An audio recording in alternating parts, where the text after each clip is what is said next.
Test your knowledge, ठीक है, chapter 2 final का, और शायद चैप्टर 3 आईपीसीसी का होगा, ठीक है, जहां हम लोग reverse charge mechanism, composition scheme और ये सब पढ़े थे, ठीक है।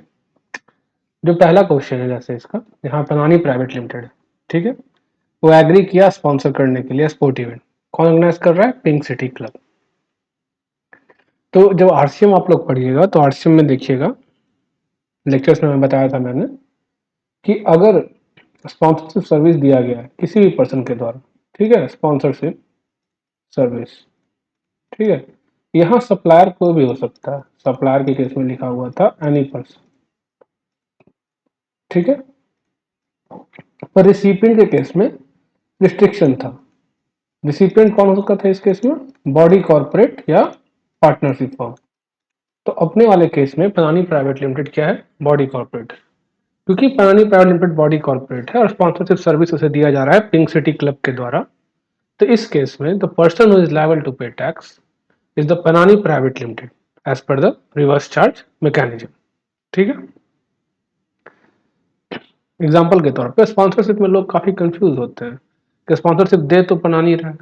कहने का मतलब क्या होता है? स्पॉन्सरशिप पनानी दे रहा है पर स्पॉन्सरशिप सर्विस कौन दे रहा है, ठीक है। जैसे मान लीजिए ये है पिंक सिटी क्लब, ठीक है, और ये है पनानी प्राइवेट लिमिटेड, ठीक है। कंसिडरेशन किसने दिया? पनानी ने 5 लाख का, ठीक है, और स्पॉन्सरशिप का सर्विस किसने दिया? पिंक सिटी क्लब ने, ठीक है। तो सप्लायर कौन हुआ? Pink city club. रिसिपिएंट कौन हुआ? पनानी प्राइवेट लिमिटेड। क्योंकि पनानी प्राइवेट लिमिटेड एक बॉडी कॉर्पोरेट है तो रिवर्स चार्ज मैकेनिज्म के हिसाब से पनानी प्राइवेट लिमिटेड ही लायबल होगा टैक्स पे करने के लिए, ठीक है। अब आते हैं क्वेश्चन नंबर 2 पे। यहाँ पे क्या था? Arpan Singhania is an executive director in Narayan limited. अब अर्पण सिंघानिया एग्जीक्यूटिव डायरेक्टर है और हमें देखना पड़ेगा क्या ये डायरेक्टरशिप एम्प्लॉयर रिलेशनशिप के अंदर है या फिर ये डायरेक्टरशिप सिटिंग फी का है, professional principal to principal basis है। कहने का मतलब प्रिंसिपल टू प्रिंसिपल बेसिस है, ठीक है। सबसे पहले चेक करते हैं क्वेश्चन में आगे क्या लिखा हुआ है। The company paid him the sitting fee. तो जैसे सिटिंग फी का बात आया तो सिटिंग फी डायरेक्टर को पे किया जाता है प्रोफेशनल सर्विस के तौर पर। 194 जे में टीडीएस कटता है इसका, ठीक है। तो 25,000 for the month of January, तो ये तो 194 जे में कवर हो गया। तो यहाँ पे तो एम्प्लॉय एम्प्लॉयर रिलेशनशिप नहीं है, यहाँ टू प्रिंसिपल रिलेशनशिप आप कह सकते हैं उसे, ठीक है। इस केस में क्या कहा गया था? इस केस में कहा गया है रिवर्स चार्ज मैकेनिज्म, समझे। इस केस में रिवर्स चार्ज मैकेनिज्म लायबल होता है। तो कहने का मतलब अगर अर्पण सिंघानिया ने नारायण लिमिटेड को, जो कि हरियाणा का कंपनी है, अगर उसे डायरेक्टरशिप का सर्विस दिया जो कि 194 जी में टीडीएस कवर था, तो उस केस में आरसीएम एप्लीकेबल होता है। कहने का मतलब सर्विस प्रोवाइडर कौन है? रिसिपिएंट कौन है? तो क्योंकि रिवर्स चार्ज मैकेनिज्म एप्लीकेबल है तो person who liable to pay tax कौन हो जाएगा? रिसिपिएंट, नारायण लिमिटेड, इस 25,000 के लिए, ठीक है। Further salary was paid to Arpan Singhania amounting to 1.5 lakh. अब जो ये सैलरी पे किया गया ये किसमें कवर हो जाएगा? तो ये सैलरी पे किया गया तो ये 192 में टीडीएस कटा होगा। अगर 192 में टीडीएस कटा है तो एम्प्लॉय एम्प्लॉयर रिलेशनशिप आ गया। जब एम्प्लॉय एम्प्लॉयर रिलेशनशिप आ गया तो उस केस में आपका आ जाता है neither a supply of service nor a supply of goods, ठीक है। तो इस 1.5 लाख पे जीएसटी एप्लीकेबल नहीं होगा, कहने का मतलब समझ में आया? कोई दिक्कत? और ये कहाँ लिखा गया है? शेड्यूल 3 में। कहाँ लिखा गया है? शेड्यूल 3 में, ठीक है। तो यहाँ पे पहला सर्विस क्या था? Directorship service. दूसरा सर्विस क्या था? एम्प्लॉय एम्प्लॉयर का सर्विस, ठीक है, service provided in terms of employment as per terms of employment, जो कि कवर है शेड्यूल 3 में। अब थर्ड जो है वो क्या है? वो है तपस्या एंड एसोसिएट्स। तो यहाँ पे जो भी है रिसिपिएंट हो चाहे प्रोवाइडर हो, अभी तपस्या एंड एसोसिएट है, इस लाइन से कोई फर्क नहीं पड़ता कि उसमें अर्पण सिंघानिया पार्टनर है। यहाँ पे जो पर्सन है वो कौन है? पर्सन है तपस्या एंड एसोसिएट पर्सन है यहाँ पे, ठीक है। उसका पार्टनर अर्पण सिंघानिया है, कोई प्रॉब्लम नहीं। उसका partner Arpan Singhania, mister X, mister Y, mister Z, कोई भी हो सकता था, ठीक है, तो यहाँ पे सर्विस प्रोवाइडर कौन है, प्रोफेशनल सर्विस दिया गया है तो तपस्या एसोसिएट सर्विस प्रोवाइडर है। टू नारायण लिमिटेड दिया किसको है, कंपनी को, ठीक, जहां पे 2 लाख रुपए का कंसिडरेशन चार्ज हुआ है। तो इस केस में पर्सन कौन सा लायबल होगा, तो सिंपल फॉरवर्ड चार्ज में कवर है। तो इस केस में सर्विस प्रोवाइडर जो है तपस्या एसोसिएट वो लायबल होगा। ठीक है, समझ गए। अब आते हैं क्वेश्चन नंबर 3 पे। 3 क्या है, 3 है मिस्टर राजवीर और registered person. Mister Rajveer registered person है दिल्ली में, ठीक है, और वो इंगेज है बिजनेस में selling goods and relating to interior decoration. ठीक है, वो गुड्स बेचता है अंडर द फर्म नेम, उसके फर्म का नाम है एमएस राजवीर एंड सन। और ये फर्म कैसा है, ये प्रोप्राइटरशिप फर्म है। ठीक है, ये प्रोप्राइटरशिप फर्म है, समझ गया। He has opted for composition scheme for financial year 21-22। उसने 21-22 में कंपोजिशन स्कीम ऑप्ट कर रखा था खुद। 21-22 में कंपोजिशन स्कीम ऑप्ट कर रखा था, क्या दिक्कत है, कोई दिक्कत नहीं है, क्योंकि उसका टर्नओवर हो सकता है कम हो। कितना से कम हो, क्योंकि दिल्ली में था तो 150 लाख या फिर 1.5 करोड़, जब तक कि वो स्पेशल कैटेगरी स्टेट जिसमें 8 स्टेट थे। ठीक है, 8 स्टेट कौन से थे, 3 मिसेज आंट, मैंने आपको बताया था शॉर्ट फॉर्म उसका, जिसमें मणिपुर, मिजोरम, मेघालय, सिक्किम, असम, सॉरी असम नहीं था, अरुणाचल प्रदेश है ये, उत्तराखंड, नागालैंड, त्रिपुरा। ठीक है, ये अरुणाचल प्रदेश है, असम नहीं है। असम तो बाहर है, असम इसमें कवर है। हज, हिमाचल प्रदेश, असम, जम्मू कश्मीर, ये वो 3 स्टेट है जो स्पेशल कैटेगरी स्टेट होते हुए भी इनमें आपको 75 लाख का नहीं 150 लाख का लिमिट रहता है। ठीक है, तो 3 मिसेस आंट, इनमें जो है आपका 25 लाख का लिमिट होता है, क्योंकि ये दिल्ली में है तो 150 लाख, कोई दिक्कत नहीं है। His turnover for current financial year is 80 lakh, उसका टर्नओवर इस साल का 80 लाख है, और उसे लग रहा है is expected to achieve 130 lakh in financial year 22-23। अब इस क्वेश्चन में थोड़ा सा एक प्रॉब्लम था। अब जब ये बोला करंट फाइनेंशियल ईयर 80 लाख है, तो ये किसका बात कर रहा था, क्या 21-22 का बात कर रहा था। और जब बोल रहा है expected to achieve 130 lakh in financial year 22-23, तो ये 130 लाख 22-23 में पहुंच सकता है। तो 80 लाख किसका बात कर रहा था, जो कि थोड़ा कंफ्यूजिंग हुआ। करंट फाइनेंशियल ईयर, ठीक है, तो अब इसमें इसका आंसर जब देखेंगे तो वहां पे इसको समझने की कोशिश करेंगे कि इस 80 लाख के करने का मतलब क्या था उसका। मेरे ख्याल से तो 21-22 होना चाहिए। ठीक है, क्योंकि 22-23 का तो उसने बोल ही रखा है कि 130 लाख जाएगा। ठीक है, discuss whether MS Rajveer and son can still enjoy the benefit of composition scheme in financial year 22-23। हाँ, एंजॉय कर सकता है वो जो 22-23 है। ठीक है, जब तक कि 22-23 का एग्रीगेट टर्नओवर 150 लाख से एक्सीड नहीं करता है, तब तक वो एंजॉय कर सकता है। The date on which the aggregate turnover exceed 150 lakh, जिस डेट को उसका एग्रीगेट टर्नओवर 150 लाख से एक्सीड कर जाएगा, उसी दिन उसे ऑप्ट आउट करना पड़ेगा उस स्कीम से। ठीक है, तो यहां तक तो 30 ही लाख बोल रहा है, तो ऑप्ट इन रह सकता है 22-23 में। तो पहला पार्ट तो ये हुआ। दूसरा पार्ट क्या है क्वेश्चन का, हिज सन, ठीक है, his son Karan want to start business of providing service relating to interior decoration after completing post-graduation course in interior decoration under same firm name, उसी firm name के अंदर MS Rajveer and Sons with effect from 1st April of financial year 22-23 and want to enjoy the benefit of composition scheme under GST। अब यहाँ पे थोड़ा सा ICI का answer और आपका आंसर डिफर हो सकता है। पहला कॉन्सेप्ट तो ये हो सकता है कि हम ये सोच रहे हैं करण जो है प्रोप्राइटरशिप फर्म के अंदर ही काम करना चाह रहा है। दूसरा ये हो सकता है करण और उसके पिता अब दोनों मिलकर पार्टनरशिप फर्म बनाएंगे और तब काम करेंगे। अगर पार्टनरशिप फर्म बनता तो न्यू फर्म हो जाएगा। न्यू फर्म का एग्रीगेट टर्नओवर पिछला साल कुछ था ही नहीं, काहे कि आप इस साल कंपोजिशन स्कीम में तभी ऑप्ट कर सकते हैं जब आपका पिछले साल का टर्नओवर 150 लाख से कम हो। प्रीसीडिंग फाइनेंशियल ईयर का टर्नओवर एग्रीगेट टर्नओवर 150 लाख से कम हो। तो अगर हम पार्टनरशिप फर्म का आंसर मान ले तो मिस्टर राजवीर एंड सन कर सकता है, पर उस केस में सर्विस का जो लिमिट होता है या तो 5 lakh plus 10% of turnover in state, sorry aggregate turnover in state कर रहा,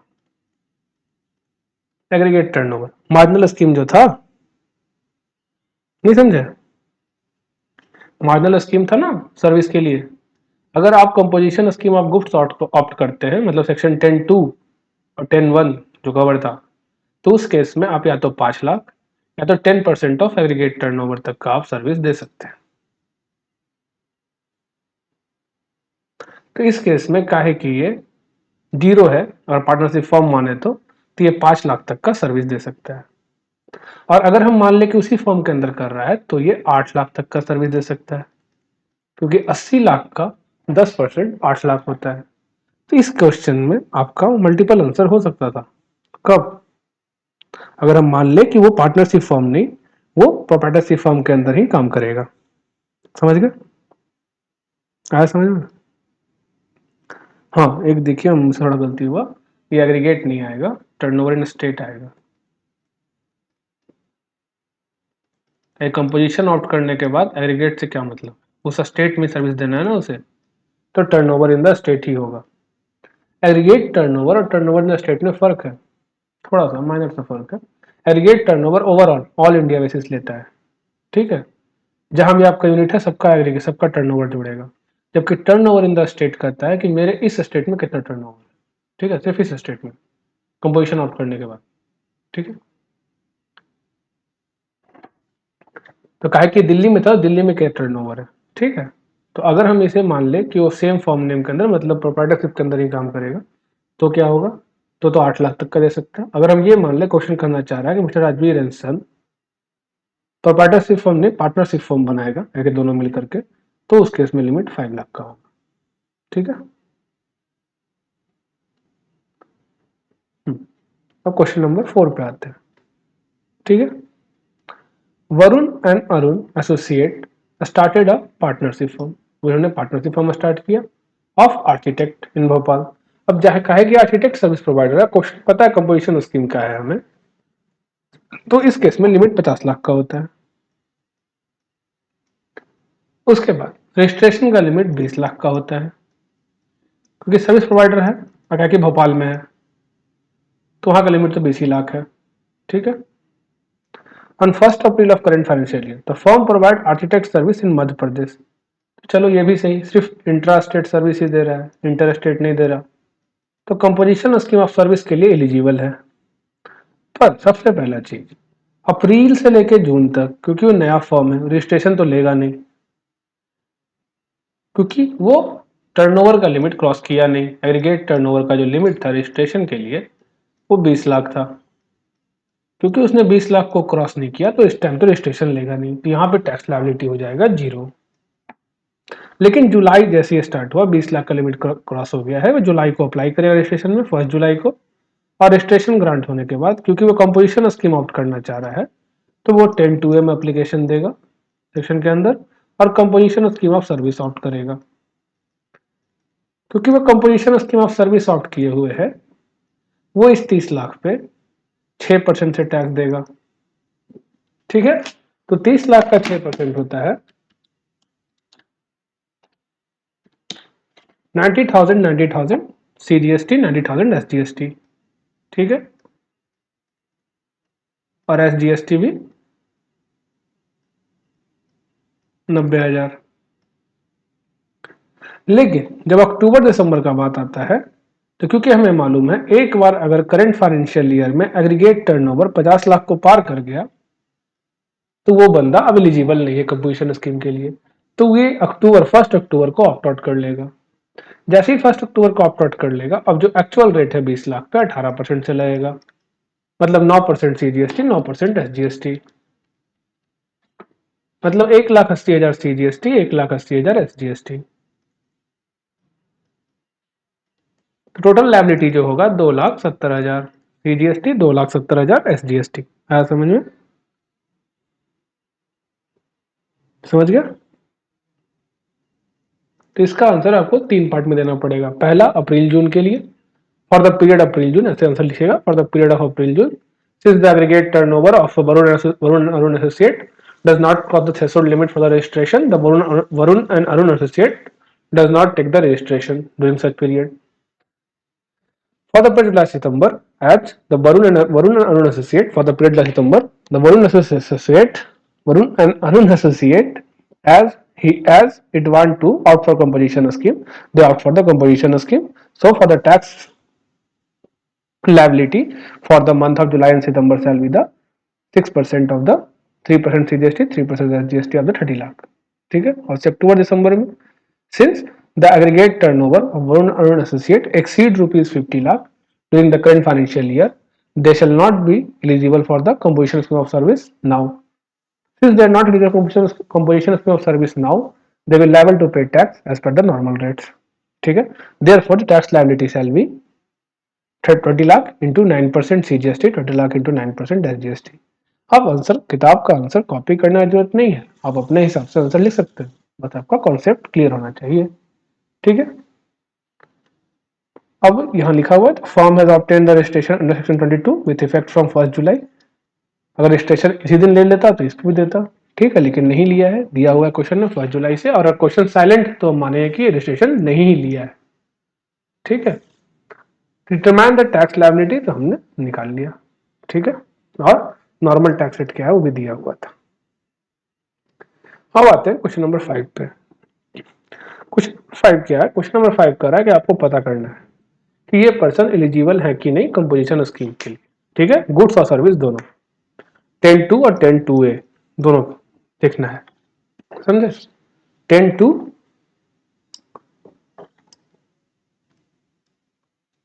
10(2) और 10(2)(a देखना है किसके लिए एलिजिबल है. ठीक है, तो सारे रखते हैं. टेक्नोलॉजी एंटरप्राइजेस रजिस्टर इन जलंधर पंजाब, तो लिमिट क्या होगा? 150 lakh. Is engage in manufacturing and supplying computer system, कोई दिक्कत नहीं. इट्स एग्रीगेट टर्नओवर, क्योंकि देखना पड़ेगा ये गुड्स भी क्वालिफाई करता है कि नहीं कंपोजिशन स्कीम में. कुछ गुड्स क्वालिफाई नहीं करते कंपोजिशन स्कीम में, जैसे पान मसाला.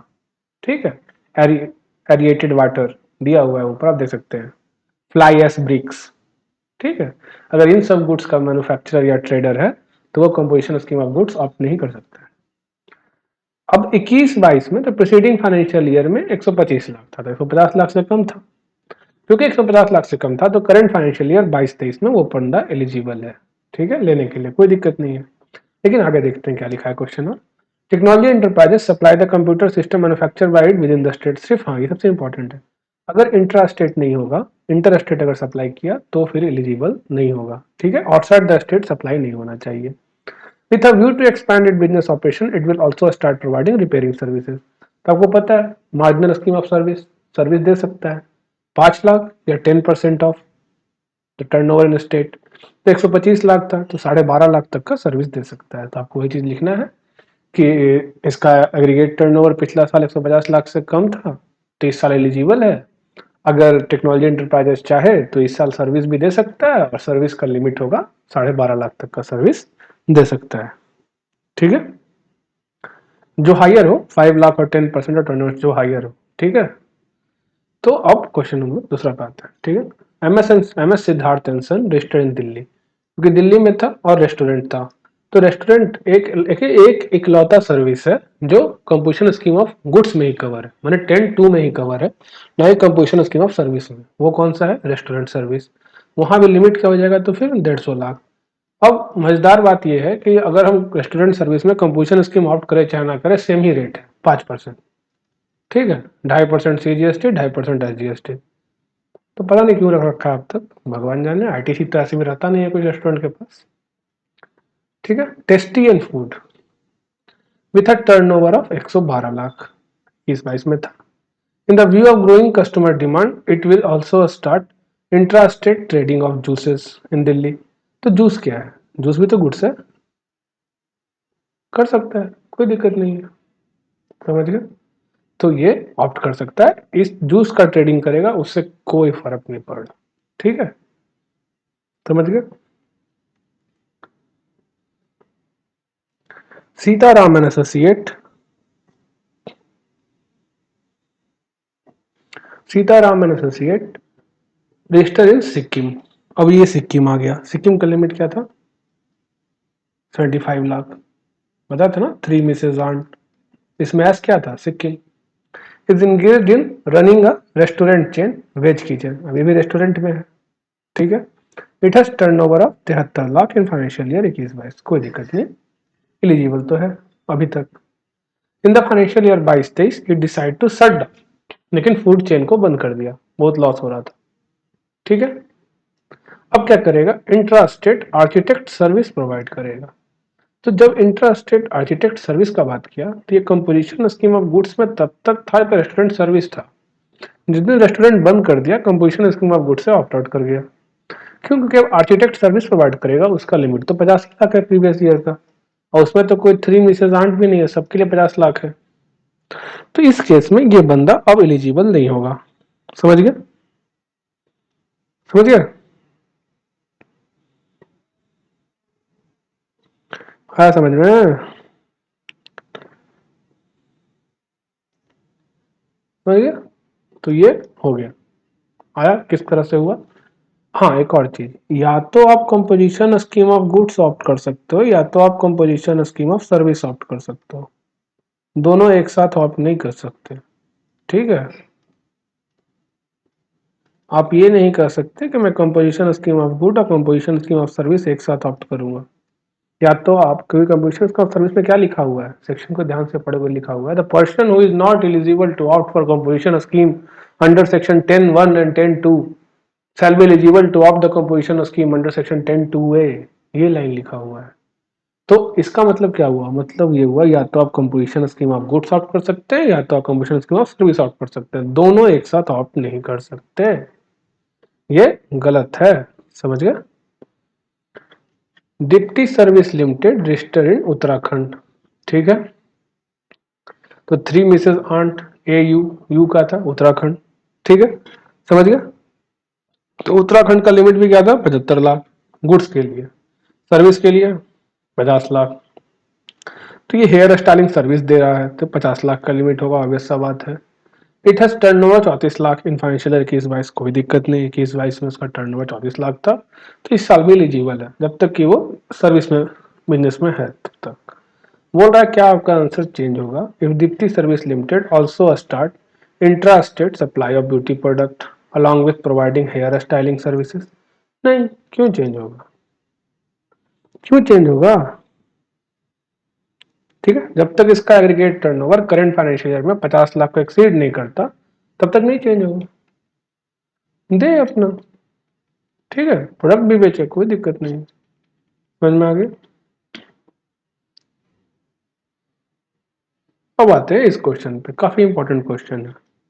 वैसे हमारे पास कितने क्वेश्चन है मैंने देखा नहीं है, कुछ बता दे रहा हूँ, हमारे पास है 14 क्वेश्चन, तो आज हम 7 कर लेंगे और 7 नेक्स्ट वाले में, ठीक है। अब आते हैं इस पे। अब आपको पता है आपको ऑप्ट आउट कब करना है, ऑप्ट आउट कब होता है, जिस डेट को आपका लिमिट क्रॉस हो गया, ठीक है। अब एक बहुत बड़ा विडंबना आएगा आपके पास, क्या विडंबना आएगा, आप बोलेगा सर 139 लाख तो था 1 अक्टूबर को, ठीक है, लेकिन 2 अक्टूबर को 151 लाख हो गया, मतलब 2 लाख ऐड हुआ। तो आप कहेगा 1 लाख तो सर इसमें ले सकते हैं ना, तो नहीं, जिस डेट को आपका लिमिट क्रॉस हो गया उस डेट से आप ऑप्ट आउट हो गए, जब आप उस डेट से ऑप्ट आउट हो गए तो वो 1 लाख इधर ना करके इधर ही आएगा नॉर्मल स्कीम में, हाँ समझ में। देखिए कैसे होगा, इस क्वेश्चन से आपको क्लियर भी हो जाएगा। B&D company, a partnership firm in Nagpur, Maharashtra, is a wholesaler of a taxable product P and product Q exempt. Q exempt है, ठीक है, और ये है कौन, होलसेलर है, ठीक है। अब एक काफी इंपॉर्टेंट चीज है, क्या चीज इंपॉर्टेंट है, तो आपको देखिए एक चीज ऊपर बता देता हूँ, ऊपर दिखा ही देता हूँ, बहुत लोग गलती करते हैं उसमें, ठीक है, इसलिए दिखा दे रहा हूँ, क्योंकि जब आप टर्नओवर स्टेट पे जब टैक्स निकालिएगा ना आप भी गलती करिएगा, काफी इंपॉर्टेंट चीज है। किधर है, बस मिल जा, हाँ ये देखिए, टर्नओवर इन स्टेट का मतलब होता है all taxable supply and exempt supply. मतलब कहने का, अगर मैंने कंपोजिशन स्कीम ऑप्ट कर लिया तो मेरे टैक्सेबल सप्लाई पे तो टैक्स लगेगा ही, एग्जम्प्ट सप्लाई पे भी टैक्स लगेगा। ये इस कंपोजिशन स्कीम का दिक्कत है, ठीक है। लेकिन while computing turnover in a state duty of a supplier other than manufacturer and restaurant service provider, मतलब अगर मैन्युफैक्चरर नहीं है या रेस्टोरेंट सर्विस प्रोवाइडर नहीं है, अगर वो एलिजिबल है कंपोजिशन स्कीम ऑफ गुड्स के लिए, तब एग्जाम सप्लाई नहीं लेंगे। तो अपने वाले केस में कौन है? होलसेलर है। अब ना तो ये मैन्युफैक्चरर है ना तो ये रेस्टोरेंट सर्विस प्रोवाइडर है, तो इसके वाले केस में एग्जाम सप्लाई पार्ट नहीं बनेगा। किसका पार्ट नहीं बनेगा? टर्नओवर इन स्टेट का। अगर टर्नओवर इन स्टेट का पार्ट नहीं बनेगा तो उस पर जीएसटी एप्लीकेबल नहीं होगा, क्योंकि जीएसटी कंपोजिशन स्कीम पे किस पे लगता है? टर्नओवर इन द स्टेट पे, ठीक है। तो इसी चीज को आपको समझा दिया मैंने, क्योंकि बस दो ही, अगर मैन्युफैक्चरर होगा तो एग्जाम सप्लाई पे भी 1% से देगा, और अगर रेस्टोरेंट सर्विस प्रोवाइडर होगा तो भी एग्जाम सप्लाई पे अपना 2.5%, 2.5% मैंने 5% से देगा। अदरवाइज अगर कोई और हुआ, मैंने होलसेलर हुआ, ट्रेडर हुआ, तो वो बंदा नहीं देगा एग्जाम सप्लाई पे 1 भी रुपया। हाँ, लेकिन एग्जाम सप्लाई क्या एग्रीगेट टर्नओवर कैलकुलेट करने का पार्ट बनेगा? तो हाँ बनेगा। एग्रीगेट टर्नओवर का काम किस लिए होता है? वो डिफरेंट है टर्नओवर स्टेट से। एग्रीगेट टर्नओवर से आप पता करिए कंपोजिशन स्कीम के लिए एलिजिबल है कि नहीं, अब कि कब ऑप्ट आउट करेगा। तो अगर 150 लाख का लिमिट पता करना है तो वहां पे एग्जाम सप्लाई भी उसका पार्ट बनता है, ठीक है। तो आगे चलिए अपने क्वेश्चन पे, आपको क्लियर हो जाएगा अच्छे से वो।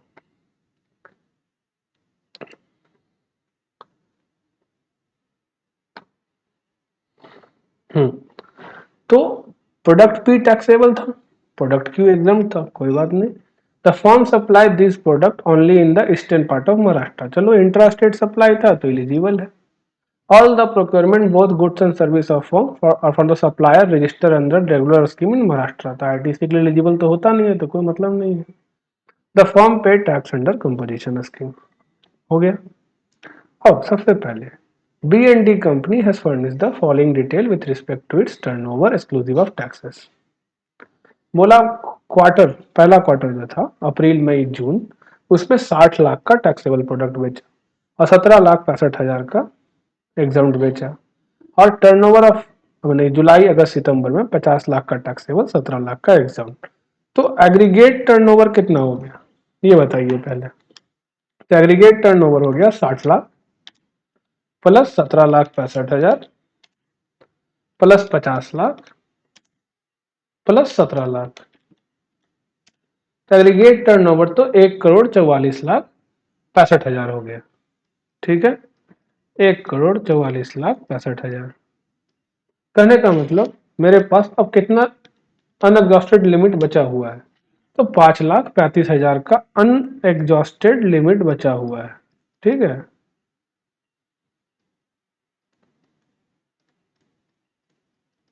अनएग्जॉस्टेड लिमिट मैंने इस लिमिट कितना बचा हुआ है? 5,35,000। मैंने एक बार अगर 5,35 क्रॉस कर गया तो अब इसे ऑप्ट आउट करना पड़ेगा, या जिस डेट को भी 5,35 का लिमिट खत्म हो रहा है उस दिन से इसको ऑप्ट आउट करना पड़ेगा, नॉर्मल रेट से टैक्स पे करना पड़ेगा।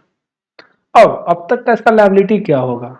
60 लाख का 1%, मतलब कि 0.5% CGST, 0.5% SGST, और 50 लाख का 1%, 0.5% CGST प्लस 0.5% SGST, ठीक है।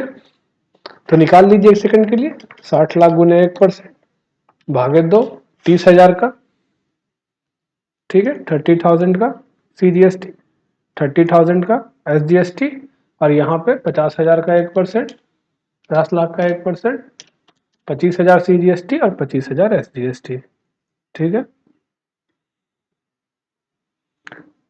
समझ गया? तो अब तक का आपका टैक्स लायबिलिटी क्या हो गया? 55,000 CGST, 55,000 SGST। कोई दिक्कत? क्लियर? अब चलते हैं हम 1 अक्टूबर को क्या हुआ। 1 अक्टूबर को 2 लाख का प्रोडक्ट पी बेचा, ठीक है। जैसे ही 2 लाख का प्रोडक्ट पी बेचा तो 2 लाख पर फिर आ गया 1%, मतलब 10,000 CGST, 10,000 SGST, ठीक है।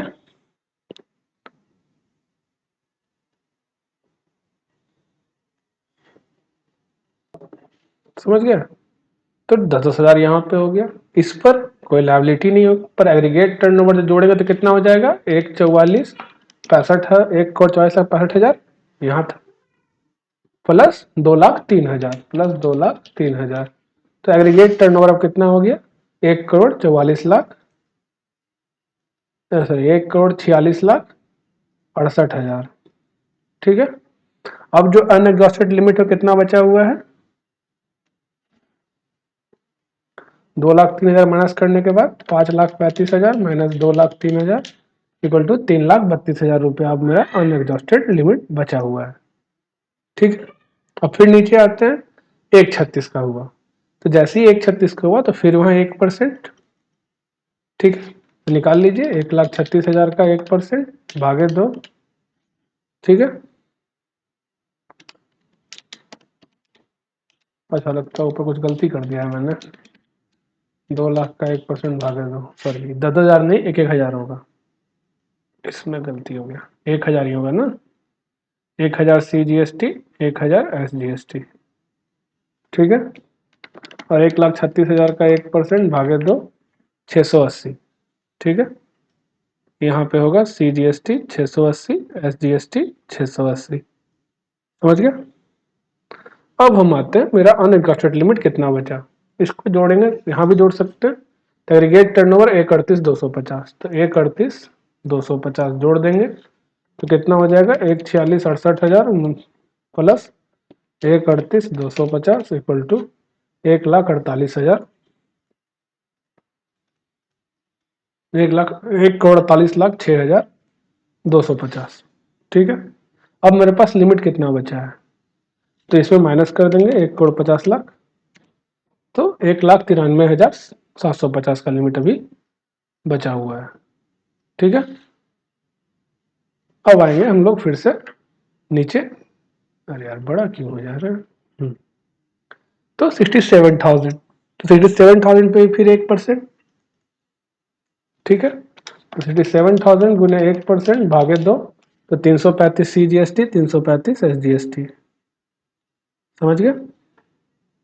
अब यहाँ 1,06,250 एग्रीगेट टर्नओवर में इजाफा हो गया, तो 1,06,250 जब यहाँ ऐड कर देंगे तो आपका लिमिट जो है बचेगा खाली 1,93,750 माइनस 1,06,250, 87,500 का, सॉरी कितना हुआ, 1,06,250, 87,500 का लिमिट खाली बचा हो आपके पास, ठीक है, समझ गया। 87,500 का सिर्फ लिमिट बचा। अब तक मेरा लायबिलिटी कितना हो चुका है टोटल, तो जोड़ लेते हैं। यहाँ 55,000, 55,000 पहले से था, ठीक है, तो हो गया 55,000 प्लस 1,000, ठीक है, प्लस 680 प्लस 335 इक्वल टू 57,015 रुपया, ठीक है, 57,015, समझ गया। तो अब तक मेरा जो लायबिलिटी यहाँ 2 अक्टूबर तक आया वो आया 57,015, 57,015, ये हुआ CGST और ये हुआ SGST। अब काहे कि हम देख पा रहे हैं मेरे एग्रीगेट टर्नओवर में इजाफा कितना हो रहा है, 92,500 का नेक्स्ट टर्म में, ठीक है, जब 58,750 टैक्सेबल है और 33,750 का एग्जाम्प्ट है, तो अब मेरा लिमिट से ज्यादा हो रहा है। तो ये वही डेट है जिस दिन मेरा लिमिट क्रॉस हो गया। अब आप पूछिएगा ना कि सर कम से कम 87,500 तक तो 1%, ना ना ना ना, एक बार जिस दिन भी लिमिट क्रॉस हो रहा है ना उस दिन का कुछ भी 150 150 लाख का थोड़ा बहुत अमाउंट भी अगर इधर भी आता है तो आपको इग्नोर करना है कि इसी डेट को ऑप्ट आउट हो गया, 3 अक्टूबर को ऑप्ट आउट हो गया। अब यहां से नॉर्मल रेट ऑफ टैक्स लगेगा, तो नॉर्मल रेट ऑफ टैक्स कितना है, तो अभी यहाँ हमें बताया शायद नहीं गया है, ठीक है। नॉर्मल रेट ऑफ टैक्स, अरे नॉर्मल रेट ऑफ टैक्स हमें बताया नहीं गया है, ठीक है, क्योंकि नॉर्मल रेट ऑफ टैक्स बताया नहीं गया है तो मतलब क्वेश्चन पूछ रहा होगा वहीं तक का आंसर। अब देखते हैं आगे क्या है। Further B&D company paid freight of 1,40,000 to GTA। अब GTA का सर्विस रिवर्स चार्ज में आता है, क्योंकि जीटीए का सर्विस रिवर्स चार्ज में आता है, तो इस पर लाइबल कौन होगा? अपना बीएनडी कंपनी ही पे करने के लिए। और क्योंकि अपना बीएनडी कंपनी ही लाइबल होगा पे करने के लिए, तो एक और चीज है, जब भी कंपोजिशन स्कीम ऑप्ट करिएगा तो टर्नओवर इन स्टेट पे खाली आपको 1%, 2.5% और जो भी 6% है सर्विस वाला लगता है, ठीक है। आरसीएम पे तो जो रेट एप्लीकेबल होता है उसी रेट से टैक्स लगेगा। अगर आप सीएमपी 08, जिसको आप लोग रिटर्न समझते हैं, जबकि रिटर्न है नहीं, वो चालान कम स्टेटमेंट है, वो चालान बस है, वो पैसा जमा होता है। कंपोजिशन स्कीम का रिटर्न खाली एक ही रिटर्न फाइल होता है, GSTR 4, जो कि एनुअली फाइल होता है।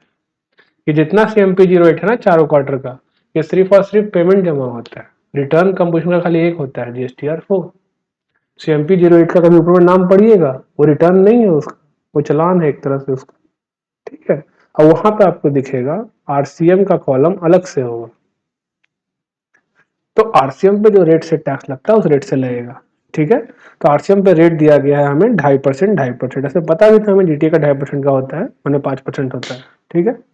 1.40 का है, जो कि अप्रैल से लेकर अक्टूबर तक खर्च हुआ है, ठीक है। अप्रैल से लेकर अक्टूबर तक खर्च हुआ है। Assume equal amount of freight is paid each month on 10th day of each month, ठीक है। Also assume the good for the which the freight is paid on 10th day of month are transported between 11th to 20th day, ठीक है। मैंने 10 तारीख को payment करता है और ट्रांसपोर्टेशन 11 से 20 तक उस मंथ में होता है। तो सबसे पहले अप्रैल महीना के लिए आते हैं, तो पहले देखते हैं मंथ कितना हुआ। तो अप्रैल से लेकर अक्टूबर, तो अप्रैल, मई, जून, जुलाई, अगस्त, सितंबर, अक्टूबर, 7 महीने हुए। 7 महीने हुए ना। तो अगर 7 महीने हुए और सब महीना इक्वल है तो 20,000 पर मंथ अप्लाई हुआ। अगर एक पहला क्वार्टर जो अप्रैल से जून है तो 20 × 3 60,000 रुपीज अलोकेट हुआ फर्स्ट क्वार्टर को, 60,000 सेकंड क्वार्टर को, और अक्टूबर महीना का तो यहाँ पे होगा ना 10 अक्टूबर को। तो ये तो अभी कैलकुलेशन के बाहर है, यहाँ कैलकुलेट करना ही नहीं है 3 के बाद, ठीक है। तो मेरे पास 60,000 उसका, 60,000 इसका, तो अक्टूबर वाले महीने का कुछ नहीं है। कंपोजिशन वाले पीरियड का खाली टैक्स निकालना है, ठीक है। तो अब क्या है कि 60,000 हुआ उसका, 60,000 दूसरा मंथ का, इस पे कितना 5%, इस पे कितना 5%, तो 60,000 का 5% भागे 2, 1500, 1500, ठीक है।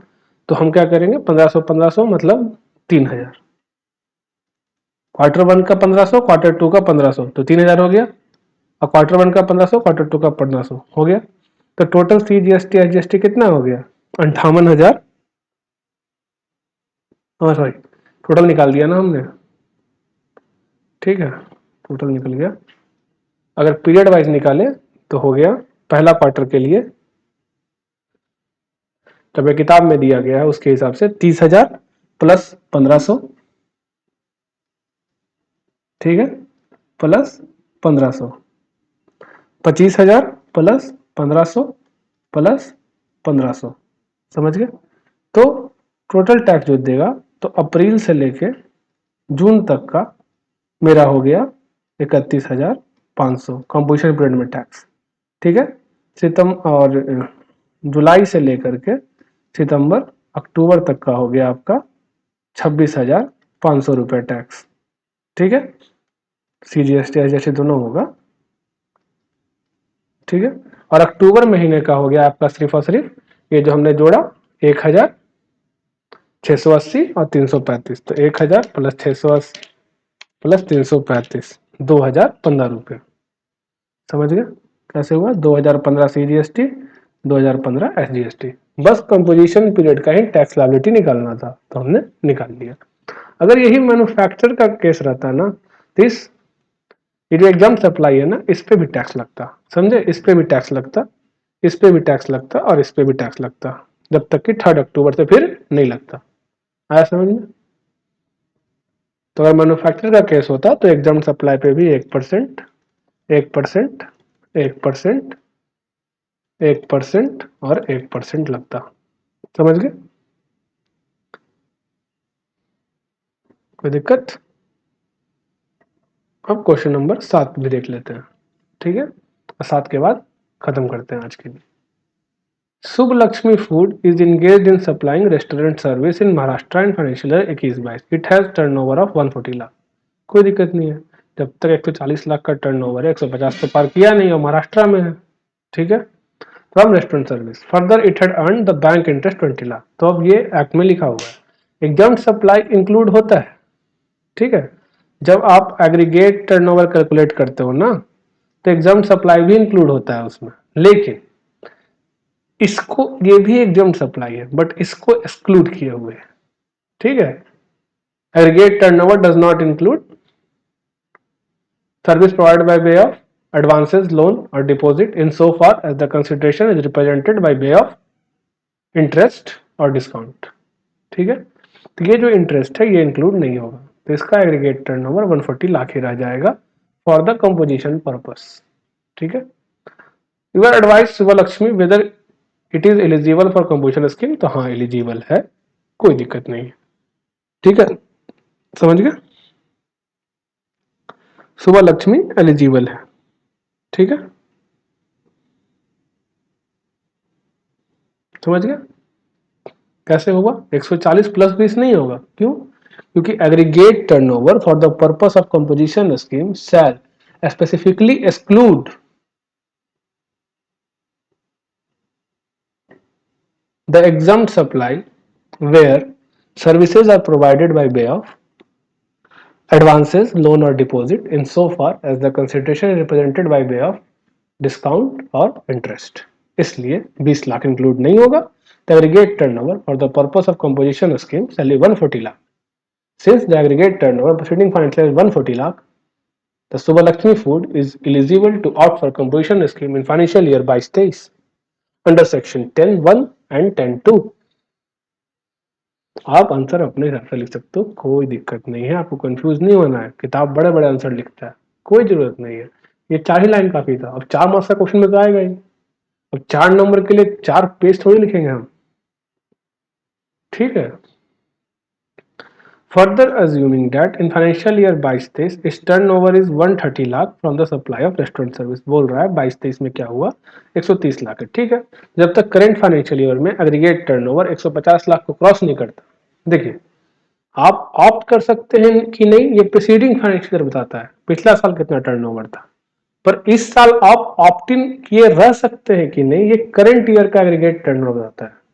तो करंट ईयर का एग्रीगेट टर्नओवर 130 लाख है और 10 लाख का वो सप्लाई ऑफ फार्म लेबर दी है, ठीक है, और बैंक इंटरेस्ट भी कमाई है 30 लाख का, समझे। Compute the tax payable by Shubhlakshmi food. अब supply of farm labour exempt supply में आता है, ठीक है, जैसा कि आपको पता होगा फार्म लेबर एग्जाम सप्लाई में आता है, लेकिन अभी ऊपर दिखाया था ना रेस्टोरेंट सर्विस प्रोवाइडर और मैन्युफैक्चरर, इन दोनों के केस में एग्जाम सप्लाई पे भी लगेगा। अब काहे कि रेस्टोरेंट सर्विस प्रोवाइडर के लिए रेट क्या दिया हुआ है, 2.5% प्लस 2.5%, तो इस जो एग्जाम सप्लाई है इस पे भी 2.5%, ठीक है। 130 प्लस 10 140 लाख। और आपको ये भी पता है कि एग्जाम सप्लाई भी इंक्लूड होता है, एग्जाम सप्लाई भी इंक्लूड होता है, ठीक है, बट एक एग्जाम सप्लाई इंक्लूड नहीं होता है, और ये टर्नओवर इन द स्टेट में भी इंक्लूड नहीं होगा। कौन सा, वही bank interest, service provided by way of extending loan, deposit advances and so far as the consideration is represented by way of discount or interest। तो ये फिर पार्ट नहीं बनेगा। जब ये पार्ट नहीं बनेगा तो देखिए, अब जो कंपोजिशन स्कीम में टैक्स लगता है ना, वो टर्नओवर इन स्टेट पे लगता है, ठीक है। और टर्नओवर इन स्टेट क्या है, यहाँ पे 130 लाख है प्लस 10 लाख, वो एग्जाम सप्लाई भी, क्यों? क्योंकि रेस्टोरेंट सर्विस प्रोवाइडर है, रेस्टोरेंट सर्विस प्रोवाइडर पे तो 10 लाख पे भी लगेगा, भले एग्जाम हो, क्या समझे, भले एग्जाम हो फिर भी लगेगा, समझ में आया। और अभी भी इसका टर्नओवर इन स्टेट में एग्रीगेट टर्नओवर क्रॉस नहीं किया है, देखिए 130 प्लस 10 140, 30 तो जुड़ेगा नहीं, तभी एलिजिबल है। तो कितना टैक्स लायबिलिटी होगा, 140 का 5%, तो 140 का 5% निकालिए, मैंने 140 लाख का 5% भागे 2, 3.5 लाख, 3.5 लाख CGST, 3.5 लाख SGST, समझ गए। तो आज यही रोकते हैं, बाकी 8, 9, 10 और 14 तक जो है 8 से 14 नेक्स्ट वाले में हम लोग कर लेंगे। ठीक है, आप लेक्चर देख लीजिए। अगर कोई turnover in state aggregate turnover में कुछ समझ में नहीं आ रहा क्वेश्चन के दौरान, तो उस लेक्चर को देखिए, आपको समझ में आ जाएगा एग्रीगेट टर्नओवर टर्नओवर स्टेट में क्या फ़र्क है। ठीक है, टर्नओवर इन स्टेट अगर मोटा मोटी बताना चाहूँ तो मैं कहूँगा, एक बार जब आपने कंपोजिशन स्कीम ऑप्ट कर लिया तो आप सिर्फ इंट्रा स्टेट सप्लाई कर सकते हैं। तो आपका इस स्टेट का जो टर्नओवर होता है ना, उसी को कहता है टर्नओवर इन स्टेट, क्योंकि कंपोजिशन स्कीम में तो इंटर स्टेट सप्लाई करना मना है। और एग्रीगेट टर्नओवर जो होता है ना, मान लीजिए आपका स्टेट बी में भी एक यूनिट है, ठीक है, ये स्टेट ए था, ये स्टेट बी है, यहाँ भी एक यूनिट है। तो एग्रीगेट टर्नओवर जो होता है ना, ये होता है एग्रीगेट टर्नओवर। अब एग्रीगेट टर्नओवर में एक और चीज है, वो रजिस्ट्रेशन के पहले का भी टर्नओवर इंक्लूड करता है, लेकिन टर्नओवर इन स्टेट रजिस्ट्रेशन के बाद का टर्नओवर बस इंक्लूड करेगा। क्यों? क्योंकि टर्नओवर स्टेट पे टैक्स लगता है, तो टैक्स किस पे लगेगा? जो रजिस्ट्रेशन के बाद का टर्नओवर होगा, रजिस्ट्रेशन के पहले के टर्नओवर पे नहीं। लेकिन एग्रीगेट टर्नओवर तो पता करता है ना, रजिस्ट्रेशन ले सकते हैं कि नहीं, कंपोजिशन ऑप्ट कर सकते हैं कि नहीं, तो वो उस पीरियड को भी कवर करता है जब आप रजिस्टर्ड नहीं थे। जो हमने ऊपर क्वेश्चन देखा था, 20 लाख था, फिर 30 लाख हुआ, फिर 20 लाख हुआ, तो हमने देखा कि 20 लाख पर रजिस्टर्ड नहीं लिया था, लेकिन जब 20 लाख क्रॉस का रजिस्ट्रेशन लिया, जब तक 50 लाख क्रॉस नहीं किया, एग्रीगेट टर्नओवर 30 + 20 50 लाख था, देखा। लेकिन टर्नओवर स्टेट क्या था उस टाइम? 30 लाख। समझ में आया? तो एग्रीगेट टर्नओवर सम कह सकते हैं इन दोनों का है, थोड़ा सा बस माइनर चेंज एडजस्टमेंट और होता है। तो एग्रीगेट टर्नओवर में बस वही देखना है आपको, टर्नओवर इन स्टेट, क्योंकि एक बार कंपोजिशन स्कीम ऑप्ट करने के बाद आपको बस इसी स्टेट में टैक्स लगेगा, इसी स्टेट के, इसके बाहर तो सप्लाई कर नहीं सकते। जैसे सप्लाई इसके बाहर करिएगा आप ऑप्ट आउट हो जाइएगा। ठीक है, तो आज के लिए यहीं खत्म करते हैं। कोई प्रॉब्लम होगा तो आप लोग बताइएगा। ठीक, ईमेल कर सकते हैं, या ग्रुप तो है नहीं मेरा, देखूंगा कभी ग्रुप बनाऊंगा तो उसमें आप लोग को ऐड कर दूंगा। अपना नंबर आप मुझे ईमेल कर दीजिएगा आप लोग, और किसी को कोई प्रॉब्लम होगा तो मैं उसमें ऐड कर दूंगा। आप वहाँ प्रॉब्लम भी पूछ सकते हैं, फिर हम लोग डिस्कशन भी करेंगे। आप भी समझिएगा कुछ, हम भी सीखेंगे, आप भी सीखिएगा साथ में। ठीक है।